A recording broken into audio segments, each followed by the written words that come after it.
اسلام کو کچھ نہ کچھ جانتا پہچانتا ہے، پڑھ کر کے سن کر کے کچھ سمجھتا ہے، لیکن سمجھ کے پھر ناسمجھ بن جاتے ہیں۔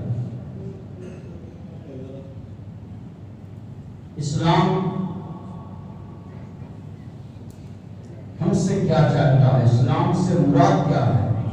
اسلام چاہتا ہے یہ آپ ایک اچھے انسان پاکیزہ زندگی گزاریں۔ انسان سماج کی بھلائی چاہتا ہے، معاشرے کی بھلائی چاہتا ہے، عائلے کی بھلائی چاہتا ہے۔ اسلام یہ چاہتا ہے اور یہ بناتا ہے، ایک انسان کو اسلام بنا دیتا ہے کہ وہ ایسا بن جائے جو خدا تقدس کی پہنچ تک پہنچ جائے۔ اسی کوشش سے میں خدا تک پہنچ جاؤں۔ آدمی نماز پڑھتا ہے، میں اللہ کے نزدیک ہو جاؤں، روزہ رکھتا ہے، میں اللہ کے نزدیک ہو جاؤں، حج کرتا ہے، اللہ کے نزدیک ہو جاؤں، صدقہ دیتا ہے، اللہ کے نزدیک ہو جاؤں، دیگر نیک کام کرتا ہے، اللہ کے نزدیک ہو جاؤں، یتیموں کی مدد کرتا ہے، اللہ کے نزدیک ہو جاؤں، غریبوں کا تعاون کرتا ہے، اللہ کے نزدیک ہو جاؤ۔ لیکن ہوتا کیا ہے؟ اسلام آپ سے بھلائی چاہتا ہے، معاشرے کی بھلائی چاہتا ہے۔ اسلام نے نظام حیات کیا ہے، نظام زندگی دی ہے۔ اسلام نے دستور دیا، اسلام نے قانون دیا، اسلام نے ضابطہ دیا ہے۔ ان قانون ان ضابطوں پہ ہمارے اور آپ کی نگاہ ہوتی کہاں؟ چلتے ہیں اس پر؟ اللہ تعالیٰ نے اسلام کو ایسا بنایا کہ ماں کی گود سے لے کر قیامت تک کہ سارے قانون کو اللہ نے بنا دیا، اور پیارے آقا نے صحابہ سے لے کر کے پوری دنیا میں اس چیز کو پھیلا دیا ہے۔ ایسا دنیا میں کوئی مذہب اور دھرم نہیں ہے جو پیدائش ماں کی گود سے لے کر کے قیامت تک کے قانون بنا دیا۔ دنیا میں قانون بہت بنتے ہیں، کرسی والے بناتے ہیں، آج بنائیں گے 2 مہینے کے بعد بگڑ جائے گا، پھر بنائیں گے، پھر 4 مہینے کے بعد بگڑ جائے گا، 5 سال تک قانون بنتے رہتے ہیں، بگڑتے رہتے ہیں۔ لیکن اسلام نے ایسا نظام حیات کیا ہے، نہ کوئی بگاڑ سکتا ہے، نہ دوسرا قانون اس کے اندر داخل کر سکتا ہے۔ کس لیے ہمیں افسوس ہوتا ہے اگر معاشرے کے اوپر نگاہ ڈالی جائے، کتنے لوگوں کو برا لگے گا۔ جس وقت میرے آقا تاجدار مدینہ صلی اللہ علیہ وسلم مکہ میں نہیں آئے تھے، پیدا نہیں ہوئے تھے ظاہری طور پہ، حالات کیا تھے؟ آپ نے تاریخوں میں پڑھا ہوگا، کتابوں میں پڑھا ہوگا، علماء کرام سے سنا ہوگا کہ حالات کیا تھے۔ حالات یہ تھے کہ صبح شادی کرتے تھے، 2 گھنٹے کے بعد چھوڑ دیتے تھے، پھر شادی کرتے تھے، 4 گھنٹے کے بعد چھوڑ دیتے تھے۔ کیا معاشرے میں مکے میں خرابیاں نہیں تھی؟ آپ نے یہ بھی سنا ہوگا کہ خود باپ اپنے ہاتھ سے اپنے بچے کو زندہ زمین میں دفن کر دیتا تھا۔ کیوں کرتا تھا؟ وہ سمجھتا تھا کہ میں کسی کو داماد نہیں بناؤں گا۔ ایک کمزور کو ایک طاقتور ستاتا تھا، ایک بیمار کو ایک اچھا آدمی پریشان کرتا تھا۔ اس دور کا عالم یہ تھا کہ عورتوں کی بچیوں کو کوئی قدر نہیں جانتا، لیکن جب اللہ کے پیارے نبی سرکار دو عالم صلی اللہ علیہ وسلم تشریف لائے، کیسا تھا؟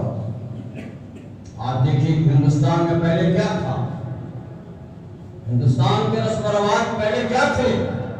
اگر شوہر مر جاتا تھا، اس کی بیوی چتا پہ جا کر کے اپنی جان کو دے دیتی، ہلاک ہو کر شوہر کے ساتھ جل جاتی، چتا کے اوپر جلتی تھی۔ ان چتاؤں کی پابندیوں کو کس نے ختم کیا؟ بچیوں کو زندہ مکے میں گاڑا جاتا تھا، کس نے بند کیا؟ اسلام کے قانون نے بند کروایا۔ میرے آقا صلی اللہ علیہ وسلم نے قانون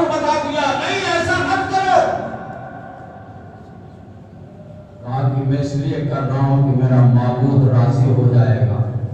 ارے پتھر کا بت کیا راضی ہوگا؟ تم اپنے ہی نسل کشی کرتے ہو، اپنے ہی سے اپنے بچی کا قتل کرتے ہو۔ اس خدا کو مانو جس نے تمہیں پیدا کیا، جس نے پتھروں کو بنایا۔ اس خدا کی عبادت کرو جس نے مجھے بھی پیدا کیا۔ خدا نے ساری چیز کو پیدا کی اور خدا کو کسی نے پیدا نہیں کیا۔ عرض کرنے کا مقصد یہ ہے کہ میرے آقا صلی اللہ علیہ وسلم نے ان تمام چیزوں کو بند کیا، کس لیے؟ اگر انہی رسم و رواج رہتے تو انسان کی آبادیاں بڑھتی، اہل اسلام دنیا میں بڑھتے، اسلام کا پیغام پھیلتا۔ آج پوری دنیا کو خوف و ڈر ہے، اسلام بڑی تیزی سے پھیل رہا ہے۔ پھیلنے کی وجہ یہی ہے کہ ماں کی گود سے لے کے قیامت تک جو اللہ کے پیارے نبی نے قانون بنایا اس پر عمل پیرا ہوتا ہے۔ عرض کرنا چاہوں گا،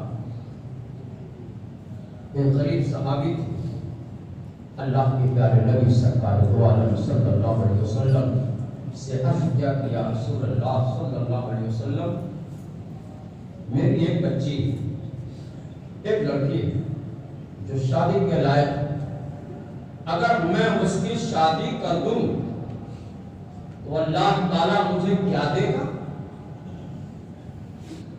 آدمی کوئی کام کرتا ہے تو اس مقصد ہوتا ہے۔ تو اللہ کی پیارے نبی سرکار دو عالم صلی اللہ علیہ وسلم نے ارشاد فرمایا کہ سنو صحابہ،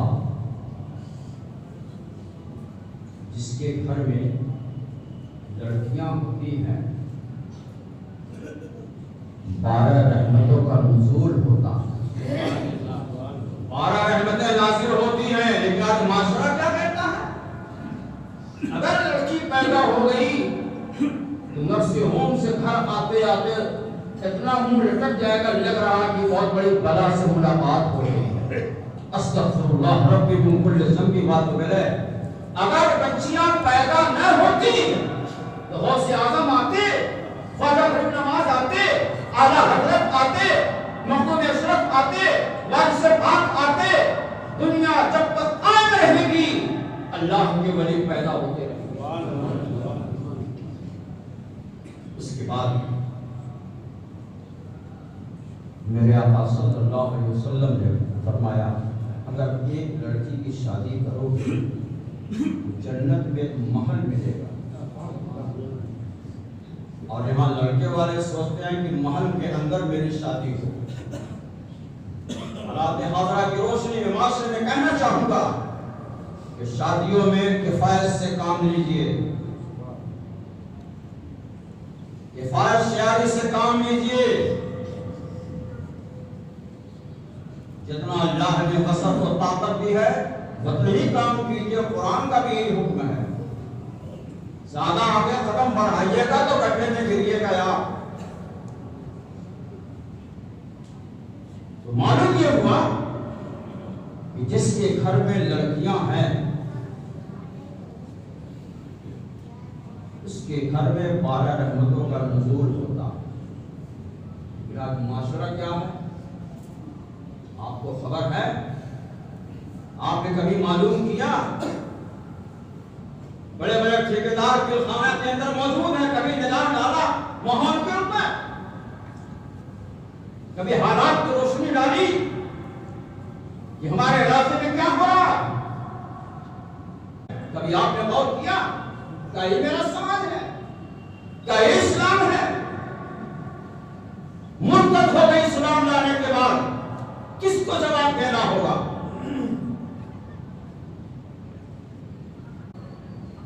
کبھی آپ نے سوچا کہ ہمارا معاشرہ کیا ہے؟ بڑے بڑے ٹھیکیدار کے خانہ کے اندر موجود ہیں، میں ڈنگے کی چوٹ پہ کہتا ہوں، کبھی نگاہ اٹھا کر دیکھا کہ علاقے میں کیا ہو رہا ہے؟ جھگڑا ہوگا، فساد ہوگا، فوراً پہنچ جائیں گے۔ ان کی ذمہ داری کون لے گا؟ امام لے گا کہ عوام لے گی؟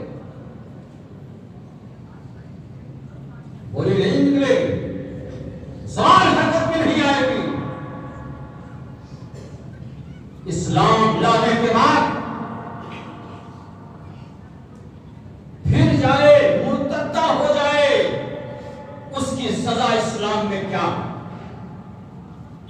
لیکن ماں باپ کچھ ایسے بھی ہیں کہ اسے قبول کر لیتے ہیں۔ مندر میں جا کے شادی کرے گا، پھر بعد میں نکاح پڑھوا دے گا، لپا پوتی کر دیا، کیا حلال ہو جائے گا؟ مرتدہ ہو گئے، کس کے لیے؟ چند پیسوں کے لیے۔ آئے ٹھیکیدار چھپے ہو اپنے اپنے کمروں میں، کب بیداری آئے گی؟ کب ماحول اچھا ہوگا؟ ماحول کا شرازہ بھی کر رہا ہے، اس کا جواب کسی مسلمان کے پاس نہیں، کسی کے پاس اس کا جواب نہیں۔ کس کی غلطی ہے؟ ایک تو ماں باپ کی غلطی ہے، جانتے ہیں کہ ایسا ماحول ہے، اسی لیے اسلام نے پردے کا اہتمام کیا۔ رشتہ گرام مسلمان بچیاں بناتی ہیں بے حیائی، بے شرمی، حیا، جبکہ میرے آقا نے فرمایا عورت کے معنی ہی پردہ ہے، یہ تو بے پردگی ہو رہی ہے۔ غور کیا ہے آپ نے؟ کبھی سوچا ہے آپ نے کس کی ذمہ داری ہے؟ اگر کچھ لوگ ایسی جماعت بنائیں کہ روزانہ علاقے میں گھوم کر کے ایسے ماحول کا خاتمہ بالخیر کرنے کی کوشش کریں، ورنہ قیامت میں اگر اللہ تعالیٰ پوچھے گا کیا جواب دیجیے گا؟ میری ذمہ داری تھی آپ تک اس پیغام کو پہنچانا، اگر نہیں پہنچاؤں گا سننے کے بعد تو اللہ تعالیٰ مجھے حشر میں پکڑے میں کیا جواب دوں گا؟ میرا کام تھا کہنا، آپ کا کام ہے عمل کرنا۔ ایسی حالت، ایسی صورت میں ہمارا معاشرہ جا کہا رہا، دوسرے کا کلچر ہم اپنا رہے ہیں، مغربیت ہمارے دل و دماغ میں چھاتی جا رہی ہے، معاشرہ انگریزی دور کا بنتا چلا جا رہا ہے، ورنہ یہ قوم دنیا میں آئی تھی برائیوں کا خاتمہ کرنے کے لیے، یہ قوم برائیوں میں داخل ہو رہی ہے۔ زمین و آسمان کا فرق ہے۔ ان الدین عند اللہ الاسلام، اسلام برائیوں سے روکتا ہے، بھلائیوں سے روکتا ہے، بے پردگی سے روکتا ہے۔ اسلام نے جو حیات زندگی دی ہے وہ کوئی دھرم دے نہیں سکتا، کوئی مذہب نہیں دے سکتا۔ آپ بچے کہتے ہیں وہ آپ کا دور الگ تھا، ہمارا دور الگ ہے، تمہارا دور الگ تھا، ہمارا دور الگ ہے۔ ارے نادانوں، اپنے بچیوں کو دین کی تعلیم ضروری ہے دلانا، جو فرض ہے۔ اگر اتنی تعلیم ہوگی تو اللہ کا خوف اس کے دلوں میں داخل ہوگا، ورنہ کچھ نہیں ہوگا۔ اس سماج میں کھانا پینا تو روزانہ ہے، جو میرا سماج بگڑے گا کون بنائے؟ آج تو یہ حال ہے، اور دن گزرتے جائیں گے برے حالات آئیں گے اگر سماج پہ کنٹرول نہیں کیا گیا تو۔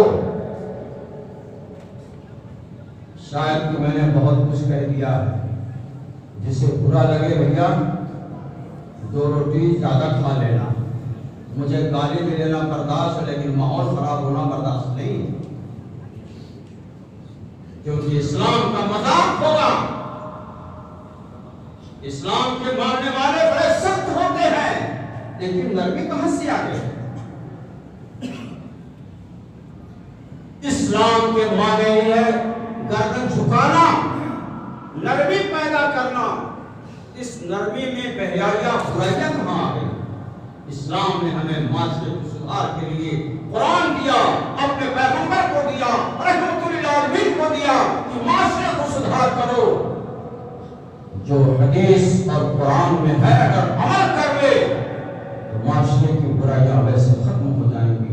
اللہ عالم ہمیں اور آپ کی توفیق اور قوت عطا فرمائے کہ ایسے سماجی برائیوں کا خاتمہ بالخیر کرنے کے لیے مسلمان اپنے قدم کو آگے بڑھائے۔ اللہ لا شریک ایسی برائیوں سے اہل ایمان کو اللہ تعالیٰ اپنے نبی کے صدقے میں محفوظ و معمول رکھ. وآخر دعوانا الحمدللہ رب العالمین. السلام علیکم ورحمۃ اللہ.